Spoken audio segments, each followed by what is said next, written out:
कहानी की शुरुआत में हम एक यंग कपल मैट और नादिया को देखते हैं जो अपने नए घर में रहने के लिए आए थे। ये घर एक सुनसान इलाके में होता है जिसके आसपास न कोई दूसरा घर और न ही आबादी होती है। शहर के शोर शराबे से तंग होकर मैट और नादिया को भी एक ऐसा ही शांत घर चाहिए था और ये खूबसूरत घर मैट को काफी कम कीमत में मिल गया था। ये दोनों जब घर के अंदर आते हैं तो घर काफी बुरी हालत में था, जैसे ये घर कई सालों से खाली पड़ा हुआ हो। इसलिए ये दोनों घर की साफ सफाई करने लग जाते हैं और जो भी फालतू सामान होता है मैट खिड़की से बाहर फेंकने लगता है। किचन को साफ करते समय नादिया को एक मरा हुआ बर्ड दिखाई देता है जिसे दफनाने के लिए वो बाहर ले जाती है, लेकिन तभी ऊपर खिड़की से मैट नादिया को आवाज देता है जिससे नादिया का ध्यान ऊपर मैट की तरफ चला जाता है और जब वो वापस उस बर्ड की तरफ देखती है तो वो बर्ड गायब हो चुका था। ये देखकर नादिया को कुछ अजीब लगता है और सोचती है कि अचानक वो परिंदा कहाँ गायब हो गया। दूसरी तरफ मैट को भी दीवार में एक अजीब सी चीज दिखाई देती है जिसे देखने के लिए वो वॉलपेपर को फाड़कर हटा देता है और वहाँ मैट को एक बड़ा दरवाजा दिखाई देता है जिसे खोलने के लिए चाबी की जरूरत थी। अब मैट उस दरवाजे की चाबी ढूंढने लगता है और उसे बाहर फेंकी गई कबाड़ में चाबी मिल जाती है, जिसके बाद वो चाबी को दरवाजे के होल में डालकर दरवाजा खोल देता है। यहाँ नादिया भी पहुँच जाती है। ये दोनों देखते हैं कि अंदर एक काले गहरे अंधेरे वाला कमरा है और जैसे ही ये दोनों उस कमरे के अंदर जाते हैं तभी बाहर की लाइट्स अचानक ब्लिंक करने लग जाती हैं। ये देखकर इन दोनों को कुछ गड़बड़ महसूस होती है और इस प्रॉब्लम को दूर करने के लिए मैट कहता है कि हमें एक इलेक्ट्रिशियन को बुलाना चाहिए। ये कहकर वो वहाँ से चला जाता है और नादिया उस रूम के पास अकेली रह जाती है। नादिया अब सोचती है कि उसे इस रूम में जाना चाहिए या फिर नहीं, लेकिन फिर नादिया को कुछ अजीब सा डर महसूस होता है, इसलिए वो भी मैट के पीछे चली जाती है। इस तरह से रात गुजर जाती है और अगले दिन नादिया एक इलेक्ट्रिशियन को कॉल करती है। कुछ देर बाद लाइट्स ब्लिंक होने की प्रॉब्लम को दूर करने के लिए एक इलेक्ट्रिशियन आता है जो कि घर की लाइट्स को चेक करते हुए नीचे बेसमेंट में पहुंच जाता है और वहाँ का नजारा देखकर वो हैरान रह जाता है क्योंकि पूरा का पूरा बेसमेंट बिजली के वायर से भरा पड़ा था और कोई भी ऐसा कोना नहीं था जहाँ पर वायर्स ना हो। ये वायर्स काफी पुराने जमाने की लग रही थी और इलेक्ट्रिशियन भी कहता है कि मैंने आज तक इस तरह की चीजें कभी नहीं देखी। खैर, इलेक्ट्रिशियन जैसे तैसे करके घर की लाइट चालू करके जाने लगता है और जाते समय वो मैट से कहता है कि आखिर तुमने यह घर क्यों खरीदा? इस घर के पहले मालिक का मर्डर इसी घर में हुआ था और उस दिन के बाद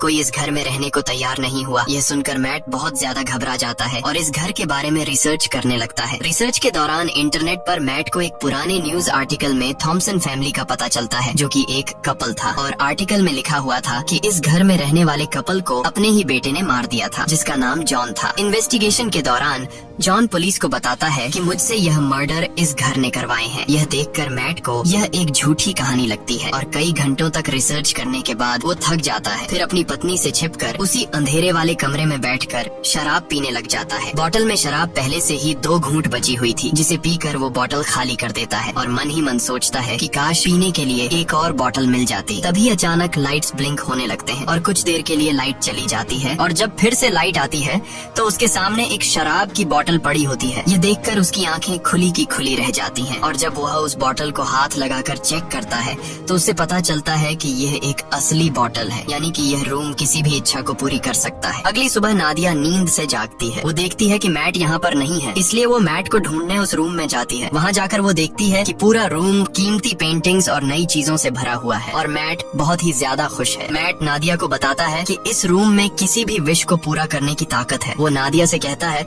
कि तुम्हें जो भी चीज चाहिए बस अपने दिल से मांगो और वो तुम्हारे सामने हाजिर हो जाएगी। ये सुनकर नादिया को मैट की बातें एक मजाक लगती हैं, इसलिए वो मैट पर हंसने लगती है, लेकिन मैट कहता है कि तुम एक बार ट्राई तो करो। तब नादिया कहती है अच्छा ठीक है, मुझे इस वक्त जॉब की जरूरत है तो मैं वो मांग लेती हूँ। तब मैट उसे समझाता है कि ये रूम जॉब नहीं दे सकता, तुम इससे कोई चीज मांगो। जिसके बाद नादिया आंखें बंद करके $1000 की विश करती है और पलक झपकते ही उनके पास $1000 आ जाते हैं। लेकिन अब भी नादिया को पूरी तरह से यकीन नहीं होता, इसलिए वो दोबारा $1 मिलियन की विश करती है और पहले की तरह इस बार भी उन्हें $1 मिलियन मिल जाते हैं। अब नादिया को भी यकीन हो जाता है कि यह रूम कोई नॉर्मल रूम नहीं बल्कि हर एक ख्वाहिश को पूरा करने वाला रूम है। और बस फिर क्या, ये लोग उस रूम से एक के बाद एक महंगी चीज मांगते हैं और वो चीज उनके सामने हाजिर हो जाती है। ये लोग महंगी wines, expensive clothes, diamond, gold, खाने पीने की चीजें और ढेर सारे पैसे इकट्ठा कर लेते हैं। ये दोनों रातों रात मिलियनेयर बन जाते हैं और खुशी खुशी उनकी जिंदगी गुजरने लगती है। रात को नादिया मैट से पूछती है कि आखिर ये रूम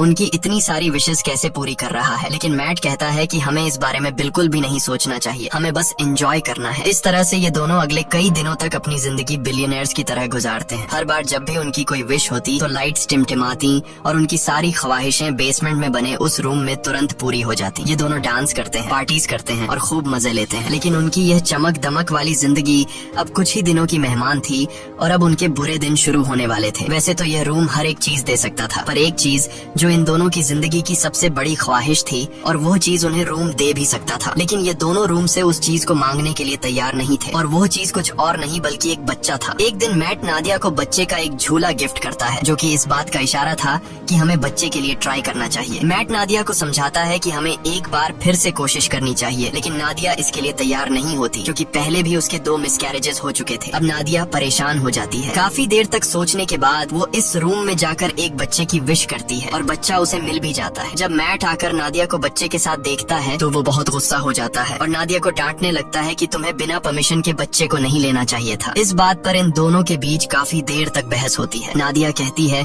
कि उसने यह शॉर्टकट इसलिए अपनाया ताकि मिसकैरेज या लेबर पेन की तकलीफें उसे न झेलनी पड़े। वो कहती है कि हम दोनों इस बच्चे के साथ बहुत खुश रहेंगे, पर मैट इस बच्चे को एक्सेप्ट करने के लिए तैयार नहीं था और वो नादिया से कहता है कि तुम उस रूम में जाकर रूम से इस बच्चे को वापस लेने की विश करो। अब नादिया न चाहते हुए भी उस रूम में आती है और बच्चे को गायब करने की कोशिश करती है, पर वो ऐसा नहीं कर पाती, इसलिए वो बच्चे को मैट के हवाले कर देती है। अब गोद में बच्चे को लेकर मैट भी इमोशनल हो जाता है और वो भी उस बच्चे को गायब करने की विश नहीं कर पाता और बच्चे को वापस नादिया की गोद में डाल देता है। अब यह दोनों फैसला कर लेते हैं कि इस बच्चे को पालेंगे और इस तरह से ये दोनों एक बच्चे के पेरेंट्स भी बन जाते हैं। अब बच्चे को लेकर नादिया तो काफी खुश थी, पर मैट को इस बच्चे से बिल्कुल भी लगाव नहीं था और मैट इस रूम के बारे में और जानकारी हासिल करना चाहता था, इसलिए वो फिर से रिसर्च करने लग जाता है और उससे पता चलता है कि वो लड़का जिसने इस घर के ओनर यानी अपने माँ बाप को मार दिया था वो अभी भी जिंदा है और एक मेंटल हॉस्पिटल में जिंदगी बिता रहा है। यह जानने के बाद मैट अपने विश के जरिए मांगे गए पैसों के ढेर से कुछ पैसे अपनी पॉकेट में रखता है और जॉन से मिलने के लिए निकल पड़ता है। हॉस्पिटल पहुंचने के बाद नर्स मैट से पूछती है, क्या तुम एक रिपोर्टर हो? क्योंकि पिछले 45 सालों से जॉन के लिए कोई भी परिवार का बंदा नहीं आया। ये सुनकर मैट झूठ बोल देता है कि मैं भी एक रिपोर्टर हूँ। कुछ देर बाद जॉन आता है। जॉन बूढ़ा हो चुका था और जॉन पीछे वाली टेबल पर बैठकर मैट से कहता है, मुझे तुम्हारा ही इंतजार था। ये सुनकर मैट को कुछ अजीब लगता है और वो डायरेक्ट जॉन से पूछता है कि तुम इस रूम के बारे में क्या जानते हो और तुमने अपने मॉम डैड को क्यों मारा? तब जॉन कहता है कि मैंने अपने पेरेंट्स को नहीं मारा बल्कि उस रूम ने मुझसे यह करवाया। इसके बाद जॉन मुस्कुराते हुए कहता है, मुझे पता है कि तुम अभी मजे कर रहे हो, खूब खाना पीना, महंगे कपड़े और एंजॉय, लेकिन जल्द ही इसकी कीमत तुम्हें चुकानी पड़ेगी। और जॉन मैट से कहता है, जितनी जल्दी हो सके इस घर को छोड़ दो। मैट को जॉन की दिमागी हालत ठीक नहीं लगती, इसलिए वो उसे वहीं पर छोड़कर घर लौटने लगता है। रास्ते में वो पेट्रोल पंप पर गाड़ी में पेट्रोल डालने के लिए गाड़ी खड़ी करता है। पेट्रोल डलवाने के बाद जब मैट एम्प्लॉई को पैसे देने के लिए जेब में हाथ डालता है तो उसके हाथ में पैसों की जगह राख निकलती है। यह देखकर वो परेशान हो जाता है और दूसरी जेब से एम्प्लॉई को पैसे पकड़ाकर सीधे घर पहुंचता है और सोचने लगता है कि जाते हुए उसने ढेर सारे पैसे अपनी जेब में डाले थे, फिर अचानक वो पैसे कहाँ गायब हो गए। अब इस बात को कंफर्म करने के लिए उसने रूम से विश के जरिए जो पैसे मांगे थे वो उन पैसों को उठाकर बाहर खिड़की से फेंक देता है और देखते ही देखते वो पैसे अचानक गायब हो जाते हैं। इसके बाद मैट विश के जरिए मांगी गई एक पेंटिंग को उठाकर उसका आधा हिस्सा घर के अंदर रखता है और आधा बाहर। कुछ ही देर बाद जो हिस्सा घर से बाहर था वो राख में बदल जाता है और बाकी का हिस्सा वैसा का वैसा ही रहता है। यह देखकर मैट समझ जाता है कि वो लोग इस रूम से मिली किसी भी चीज को घर के बाहर नहीं ले जा सकते, नहीं तो वो सारी चीजें राख में बदल जाएंगी। मैट अब रूम की दीवार को तोड़ने लगता है ताकि उसे पता चल सके कि आखिर इस रूम में क्या छिपा है, पर दीवारों के अंदर उलझी हुई वायर्स के अलावा और कुछ भी नहीं था। हर जगह बस वायर्स ही वायर्स थी। दीवारों को तोड़ने के शोर से नादिया भी वहाँ पर पहुँच जाती है। नादिया बच्चे को गोद में लिए बाहर की तरफ जाने लगती है, पर मैट उसे बाहर जाने से रोक लेता है और कहता है कि बच्चे को बाहर ले जाना सेफ नहीं है। वो उसे असली वजह नहीं बता पाता, मगर खुद उसे पता चल चुका था कि जो कुछ भी उस कमरे से विश के जरिए मांगा गया है उसे यहाँ से बाहर निकालने पर वो खत्म हो जाएगा। लेकिन मैट के मना करने के बावजूद भी नादिया बच्चे को बाहर ले जाती है। बाहर ले जाते ही बच्चा जोर जोर से रोना शुरू कर देता है और उसका कलर बदलने लगता है। यह देखकर नादिया भी चिल्लाने लगती है। नादिया की आवाज सुनकर मैट दौड़कर उसके पास जाता आता है और दोनों को उठाकर घर के अंदर ले आता है। और अब हम देखते हैं कि वो छोटा बच्चा अब छोटा बच्चा नहीं रहा, बल्कि वो कुछ ही सेकंड में 8 साल का लड़का बन चुका था। यहाँ मैट नादिया को सारी सच्चाई बता देता है कि वो रूम हमारी हर विश को पूरी कर सकता है, पर हम उसकी दी हुई चीजों को घर से बाहर नहीं निकाल सकते, वरना वो चीजें पुरानी होकर राख में बदल जाएंगी। ये सुनकर नादिया को बहुत दुख होता है और अब ये दोनों डिसाइड करते हैं कि इस बच्चे को घर में ही रखेंगे, कभी भी बाहर जाने नहीं देंगे, नहीं तो वो मारा जाएगा। इस तरह से दिन गुजरते हैं। नादिया बच्चे को घर के अंदर ही सब चीजें सिखाती है। वो उसे अपना बेटा मानती है और इस बच्चे का नाम रखती है शेन। शेन बाकी बच्चों से काफी अलग था। वो किसी की भी बात नहीं मानता और न ही उस पर किसी बात का असर पड़ता। उसकी हरकतें बिल्कुल भी बच्चों जैसी नहीं थी। खाने के दौरान वो बर्फ खाया करता था, लेकिन इन सब हरकतों के बावजूद भी नादिया शेन से बहुत ज्यादा प्यार करती थी। नादिया शेन को समझाती है कि वो घर के बाहर नहीं जा सकता, क्योंकि बाहर खतरनाक लोग हैं जो उसे मार देंगे। ये सुनकर शेन बहुत मायूस हो जाता है और घर के अंदर कभी खिड़की तो कभी दरवाजे से बाहर की दुनिया देखता है। नादिया जब भी घर से बाहर निकलती या फिर घर के अंदर आती, तब वो दरवाजे में ताला लगा दिया करती ताकि शेन घर से बाहर न निकल सके। एक दिन जब शेन घर में स्नो ग्लोब से खेल रहा था, तभी वहाँ पर मैट आता है। अब क्योंकि मैट को शेन से बिल्कुल भी लगाव नहीं था, इसलिए वो शेन को डांटता है कि तुम्हें यहाँ पर नहीं खेलना चाहिए। डर के मारे शेन के हाथ से स्नो ग्लोब नीचे गिरकर टूट जाता है। शेन को मैट के इस बर्ताव से बहुत दुख होता है। रात को शेन उन दोनों के कमरे के पास जाकर चुपके से नादिया और मैट की बातें सुनने लगता है। वो दोनों उस रूम के बारे में बातें करते हैं। ये सुनकर शेन को शक होने लगता है कि जरूर उस रूम में कुछ ऐसा है जिससे मैं अनजान हूँ। वो सोचता है कि पता नहीं यह दोनों मुझे क्यों घर से बाहर नहीं जाने देते और उस रूम से दूर रहने को कहते हैं। इसलिए शेन टॉर्च उठाकर घर की जांच पड़ताल करने लगता है और आगे बढ़ते हुए वो सीधा बेसमेंट तक पहुंच जाता है, जहां ढेर सारी उलझी हुई वायर्स थी। उन सब से गुजरते हुए आखिरकार वो उस रूम तक पहुंच जाता है और यहाँ उसे सारा राज पता चल जाता है। रात भर पूरे घर में लाइट्स ब्लिंक होती रहती हैं, पर मैट और नादिया नींद में होने की वजह से कुछ नोटिस नहीं कर पाते। अगली सुबह जब मैट की आंख खुलती है तो उसे अपने बगल में एक नया स्नो ग्लोब पड़ा हुआ दिखता है और इसके साथ ही टूटा हुआ ग्लोब कुछ दूरी पर उसे दिखाई देता है। ये देखकर वो परेशान हो जाता है कि आखिर ये नया ग्लोब किसने बनाया। मैट सीधा नादिया के पास जाता है और उसे जगाकर पूछता है कि क्या तुमने इस ग्लोब को उस रोम से विश करके मांगा, जिस पर नादिया कहती है नहीं, मैंने इस ग्लोब की विश नहीं की। तभी उसी वक्त लाइट्स को ब्लिंक होता देखकर वो समझ जाता है कि ये सारा काम शेन का है। ये दोनों तेजी से उस रूम की तरफ भागते हैं और वहाँ जाकर ये दोनों हैरान रह जाते हैं। अब क्योंकि शेन को घर से बाहर जाने नहीं दिया जाता था, इसलिए वो दिल में बाहर जाने की इच्छा रखते हुए उस रूम से खुद के लिए एक बहुत बड़ा आउटडोर एरिया मांग लेता है, जहाँ एक खुला आसमान और बड़ा जंगल था और शेन मजे से वहाँ खेल रहा था। नादिया अपने बेटे की बनाई हुई दुनिया को देखकर खुश होती है और उसके साथ खेलने लगती है, लेकिन मैट शेन के इस काम से बिल्कुल भी खुश नहीं था, क्योंकि उसे डर था कि कहीं वो उस रूम से बंदूक या फिर कुछ गलत चीज न मांग ले जिससे उनकी जान खतरे में पड़ जाए। इसलिए वो शेन को हाथ से पकड़कर वापस घर के अंदर ले आता है। अब मैट उस रूम की चाबी अपने पास संभाल कर शेन को उस रूम में जाने से मना करता है, लेकिन नादिया मैट को ऐसा करने से रोकती है। वो कहती है कि हम पहले ही शेन को घर से बाहर जाने नहीं देते। अब बेचारे ने खुद के लिए एक अलग आउटडोर बना लिया है, इसलिए हमें उसे वहाँ जाने से नहीं रोकना चाहिए और वहाँ उसकी जान को भी खतरा नहीं है। पर मैट नादिया की बात नहीं सुनता और कहता है कि शेन अभी ना समझ है, मुझे डर है कि कहीं वो गलती से उस रूम से कुछ ऐसी चीज न मांग ले जिससे हम दोनों खतरे में पड़ जाएं। तभी फोन की घंटी बजती है और परमिशन न होने के बावजूद शेन फोन उठा लेता है, लेकिन जल्दी ही मैट उससे फोन छीनकर खुद बात करने लगता है। दूसरी तरफ कॉल पर जॉन था, जिसने शेन की आवाज सुनकर समझ लिया कि मैट ने उस रूम से एक बच्चा मांग लिया है। अब मैट भी उससे कोई बात नहीं छिपाता और कहता है कि हम इस बच्चे से अपनी जान कैसे छुड़ाएं। इधर किचन में रखे दूसरे फोन से नादिया इन दोनों की सारी बातें चुपके से सुनने लगती हैं। जॉन उसे अपनी सच्चाई बताता है कि मैं भी उस रूम से विश के जरिए मांगा गया हूँ। वो बताता है, मैंने अपने पेरेंट्स को इसलिए मारा क्योंकि मुझे भी बाहर की दुनिया देखनी थी, लेकिन जब मैं घर से बाहर निकलता तो मेरी उम्र बढ़ने लगती और जब मैंने रूम से पूछा तो उसने मुझे बताया कि अगर तुम्हें इस घर से बाहर निकलना है तो तुम्हें उस इंसान को मारना होगा जिसने विश करके तुम्हें मांगा है। इसीलिए मैंने विश करने वाली औरत को मार दिया और उसके साथ उसके हस्बैंड को भी मार दिया। यही वजह है कि आज मैं जेल में हूँ। वो मैट को बताता है कि मेरी और शेन की कहानी एक ही है। अगर तुम्हें शेन को बचाना है और उसे बाहर की दुनिया दिखानी है तो तुम्हें उस इंसान को मारना होगा जिसने शेन को विश करके मांगा था। अब अगर शेन को विश करके तुमने मांगा है तो तुम्हें अपनी कुर्बानी देनी होगी, और अगर तुम्हारी वाइफ ने शेन को मांगा है तो फिर तुम्हें उसे मारना होगा। और ये सारी बातें दूसरी तरफ कॉल पर नादिया भी सुन रही थी। नादिया ये सारी बातें सुनकर बहुत ज्यादा दुखी हो जाती है और वो गाड़ी निकालकर घर छोड़कर चली जाती है, जिससे मैट को उसकी फिक्र होने लगती है। नादिया शेन को जिंदगी देने के लिए खुद को मारने का सोचती है, पर वो ऐसा नहीं कर पाती। इधर मैट टेबल पर बैठकर शेन के साथ डिनर करने लग जाता है। तब शेन मैट से पूछता है कि मेरी माम कहाँ गई, और उससे और भी कई सारे सवाल पूछता है, जिससे झुंझलाकर वो शेन को बता देता है कि वो उनका असली बेटा नहीं है और न ही उसकी कोई पेरेंट्स है। इतना ही नहीं, वो गुस्से में आकर शेन को रूम से बाहर निकाल देता है। डर के मारे शेन रोते हुए ऊपर अपने रूम में चला जाता है। कुछ ही देर में मैट को अपनी गलती का एहसास होता है। वो शेन के रूम में जाकर उससे माफी मांगने लगता है और सारी रात वो दोनों साथ में सोते हैं। जब नादिया वापस घर लौटती है तो इन दोनों को एक साथ सोते देखकर उसे बहुत अच्छा लगता है। कुछ देर बाद मैट की आंख खुल जाती है और वो देखता है कि नादिया घर वापस आ चुकी है। मैट नादिया से कहता है कि मैं तुम्हारे लिए बहुत ज्यादा परेशान हो रहा था, और कहता है मुझे माफ कर दो क्योंकि मैं शेन पर चिल्लाया और तुमसे भी झगड़ा किया। बातचीत के दौरान ये दोनों एक दूसरे के करीब आने लगते हैं, और जब ये दोनों रूम में इंटीमेट हो रहे थे तब शेन चुपकर दरवाजे से उन्हें देखने लगता है। वो अपने दिल में नादिया के लिए अट्रैक्शन महसूस करता है। अब उसे भी ये सारी चीजें करनी थी, इसलिए अब वो इन दोनों के सोने का इंतजार करता है। जब ये दोनों गहरी नींद में चले जाते हैं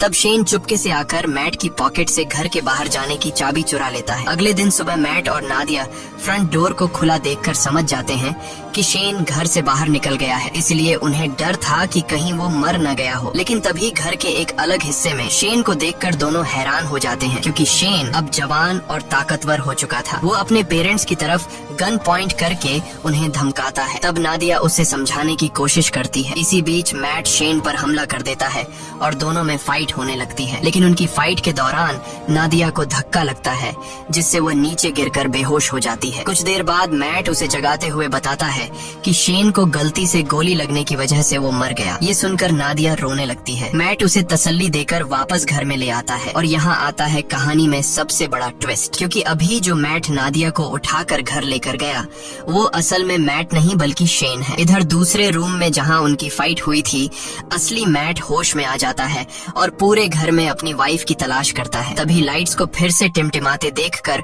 वो उस रूम की तरफ जाता है, पर वहाँ भी उसकी वाइफ नादिया मौजूद नहीं थी। इधर नादिया को बिल्कुल भी खबर नहीं थी कि इसके साथ बैठा हुआ आदमी मैट नहीं बल्कि शेन है। लेकिन नादिया को भी मैट में कुछ बदलाव नजर आता है, और जल्द ही उसकी बर्फ खाने की आदत से नादिया को पता चल जाता है कि ये मैट नहीं बल्कि शेन है, जिसने रूम से विश करके अपने आप को मैट का रूप दे दिया है। दूसरी तरफ असली मैट समझ जाता है कि वो अकेला इस घर में फंसा है। शेन ने उसकी वाइफ को इस घर से किसी दूसरे घर में विश के जरिए शिफ्ट कर लिया है। अब वो इस घर से बाहर निकलने के लिए पूरी ताकत लगाकर दीवार को तोड़ने लगता है, और आखिर सारे वायर्स को पार करके वह उस रूम तक पहुंच जाता है, जो कि अब एक जंगल था जहां ढेर सारे ऊंचे ऊंचे पेड़ थे। वहां जाकर मैट को पता चलता है कि शेन ने रूम का यूज करके इस जगह को काफी बड़ा कर लिया था, और वहाँ शेन ने उन्हीं की तरह एक डुप्लीकेट घर भी बना लिया था। वो यह भी समझ चुका था कि शेन ने उसका रूप नादिया को किडनैप करके इस डुप्लीकेट घर में रखने और अकेले में उसके साथ फिजिकल होने के लिए किया था। ये ख्याल आते ही अपनी बीवी को वापस पाने के लिए मैट उस जंगल में दौड़ते हुए फाइनली उस डुप्लीकेट घर के अंदर पहुंच जाता है, जहां शेन नादिया के साथ जबरदस्ती करने की कोशिश कर रहा होता है। मैट को अंदर आते देखकर शेन फिर से लड़ाई के लिए तैयार हो जाता है। अब यहाँ नादिया भी पहचान नहीं पाती कि असली मैट कौन सा है, क्योंकि वो दोनों बिल्कुल सेम टू सेम थे। और यहाँ ये दोनों नादिया से कहते हैं कि मेरे साथ चलो। अब नादिया समझदारी से काम लेते हुए शेन का नाम लेती है, जिसे सुनते ही शेन उसकी तरफ देख लेता है और नादिया को समझ आ जाता है कि यह शेन है, जिसके बाद वो शेन को धक्का देकर नीचे गिरा देती है। जमीन पर गिरते ही वो अपने असली रूप में आ जाता है। उधर मैट और नादिया रूम से बाहर निकलने की कोशिश करते हैं, पर निकल नहीं पाते, क्योंकि शेन ने रूम से उनके इसी घर में फंसे रहने की विश मांगी हुई थी। लाख कोशिशों के बाद भी जब वो लोग घर से नहीं निकल पाते तो मैट रुक जाता है और वहाँ से निकलने का कोई तरीका सोचने लगता है। यहाँ मैट होशियारी से एक ऐसी विश करता है कि हम दोनों का नया रूप इस घर के अंदर ही रहे और हमारा असली रूप इस घर से बाहर चला जाए। तभी अचानक वहाँ पर शेन भी आ जाता है और मैट को चाकू घोंपकर मार डालता है। इसके बाद वो नादिया को समझाने लगता है कि तुम मैट को भूल जाओ और मेरे साथ रहो। लेकिन इन्हीं बातों के दौरान उसे एहसास होता है कि यह दरअसल मैट और नादिया के क्लोन है, जबकि असली मैट और नादिया दौड़कर रूम के बाहर जंगल की तरफ भागते हैं। यह देखकर शेन बहुत गुस्सा हो जाता है और तेजी से उनके पीछे दौड़ने लगता है। यहाँ यह दोनों असली घर में पहुँच जाते हैं। जब शेन भी असली घर में पहुँचता है तो वो दौड़कर मैट पर अटैक कर देता है, लेकिन यहाँ मैट समझदारी से काम लेते हुए शेन को कसकर पकड़कर अपने साथ घर से बाहर निकाल लेता है। शेन अपनी जान को खतरे में देखकर वापस दरवाजे की तरफ भागता है, पर अंदर घुसने से पहले ही नादिया दरवाजा बंद कर लेती है। अब यहाँ शेन नादिया को बहकाने की कोशिश करता है। वो कहता है, प्लीज मॉम, मेरे लिए दरवाजा खोल दो। लेकिन नादिया अब समझ चुकी थी, इसलिए वो रोते हुए शेन को बूढ़ा होते देखती है। धीरे धीरे उसकी बॉडी गलने लगती है और आखिर में वो राख में बदल जाता है। नादिया उसके पास आती है और उसकी बॉडी से बनी हुई राख को हाथ में उठाकर रोने लगती है, क्योंकि नादिया ने उसे अपना बेटा माना था। इसके बाद मैट नादिया के पास आता है और दोनों एक दूसरे को गले लगा लेते हैं। अब सीन शिफ्ट होता है और हमें कुछ महीने बाद का सीन दिखाया जाता है, जहां मैट और नादिया एक छोटे से घर में सेटल्ड हो जाते हैं और सुकून से रहने लगते हैं। पर थोड़े ही दिनों बाद नादिया डरते हुए अपना प्रेगनेंसी टेस्ट करती है और रिपोर्ट पॉजिटिव आती है, यानी अब इन दोनों का खुद का एक बेबी आने वाला है। इसी के साथ ये कहानी खत्म हो जाती है। अगर आपको ये वीडियो अच्छी लगी हो तो हमारे चैनल को सब्सक्राइब और वीडियो को लाइक जरूर कीजिएगा।